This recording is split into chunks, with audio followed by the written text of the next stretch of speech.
and welcome back to everybody. I want to discuss maybe two topics today. One is this new iPass Centre in Kilcock, and perhaps to touch on the situation and disruptions, etc., up in the north in Ballymena, whatever.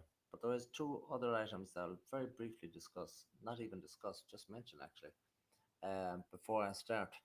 And that is the fact that some 60-year-old man plus has been arrested for a murder of a young lady, Annie McCarrick, uh, back decades ago. So let's hope that this is the right person, and let's hope they have a solid case, and let's hope that justice, even delayed, is finally done.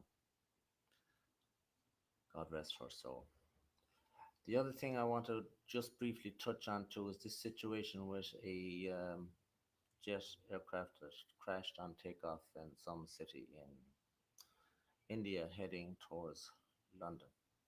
When a situation like this happens, the media, RTE, CNN, everybody and their grandmother will milk it now for as long as possible because it's an absolute perfect distraction from the serious issues that somebody might actually bring up that is worthy of talking about, and even more importantly, has an impact on Irish people themselves. The loss of 250 people on a crash halfway across the world has absolutely zero impact on anybody in Ireland unless they're actually related to one of those people. You could actually say it has very little impact, if any, on anybody in India either, unless, again, they have kinfolk on that plane.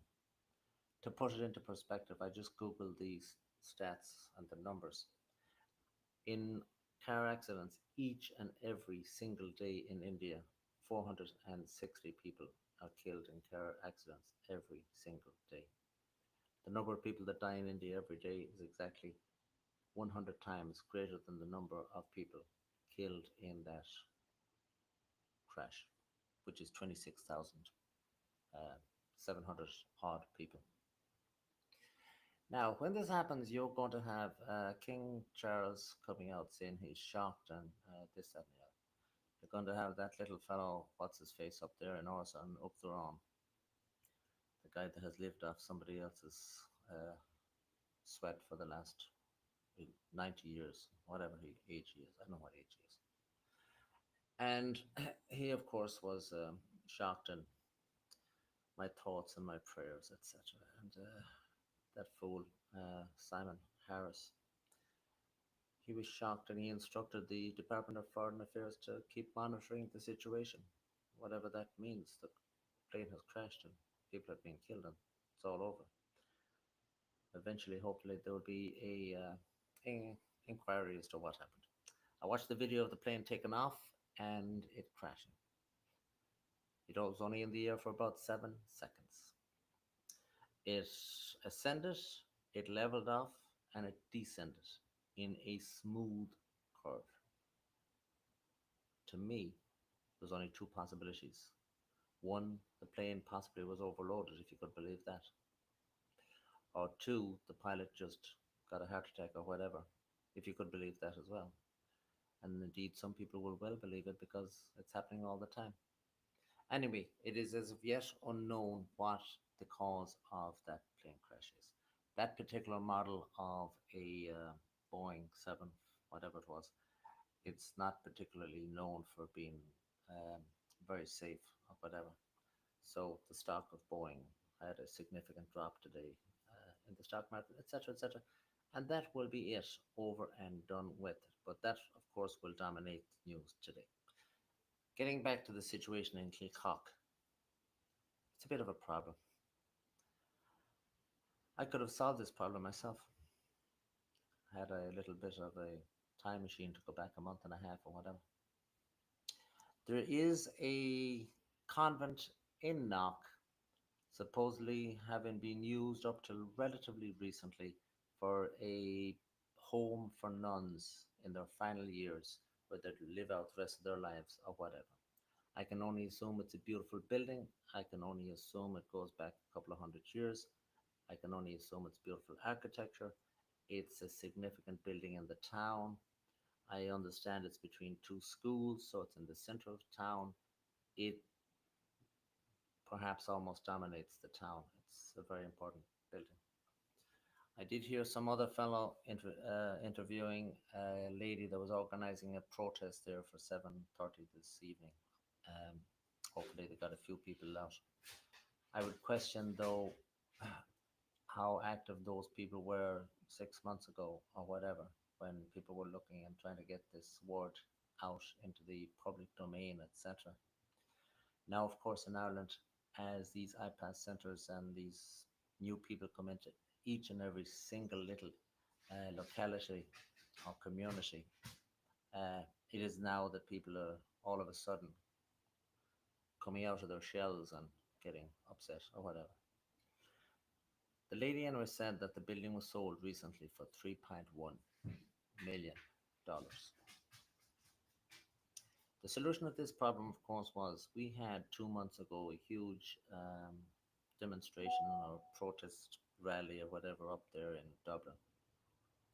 I said at the time, I hope this is the last one because they actually um, have no real purpose except for promoting the political futures of the people that are speaking, etc., or their own agendas.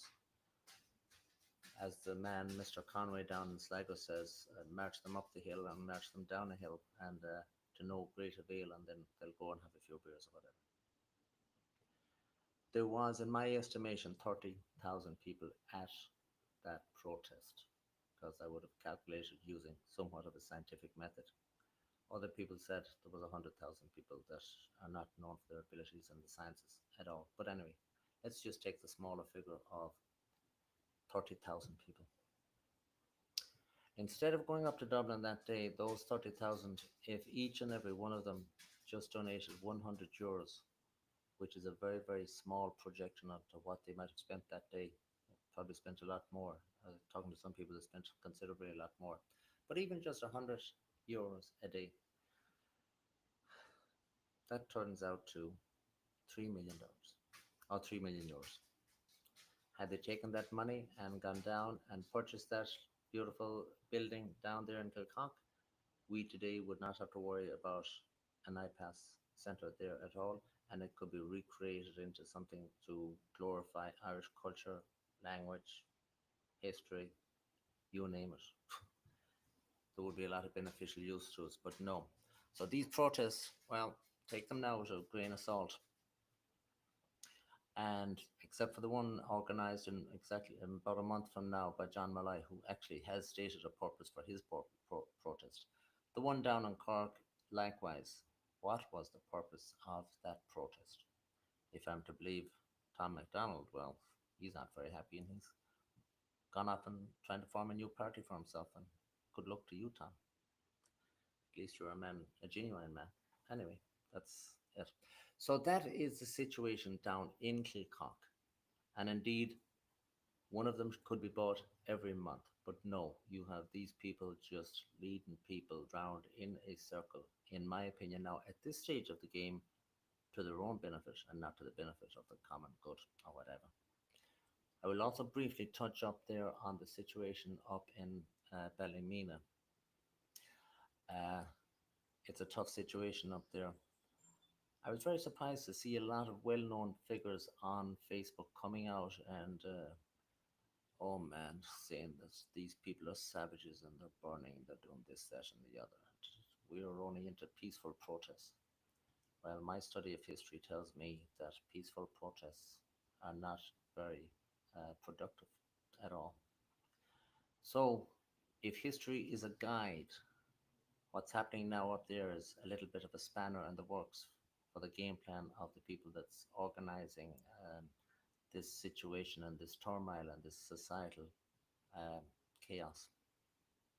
Because those people that have been planted into an area where they really do not belong, they actually might be intimidated to pack their bag and return to where they should be. Now, that's just what history suggests to me will happen.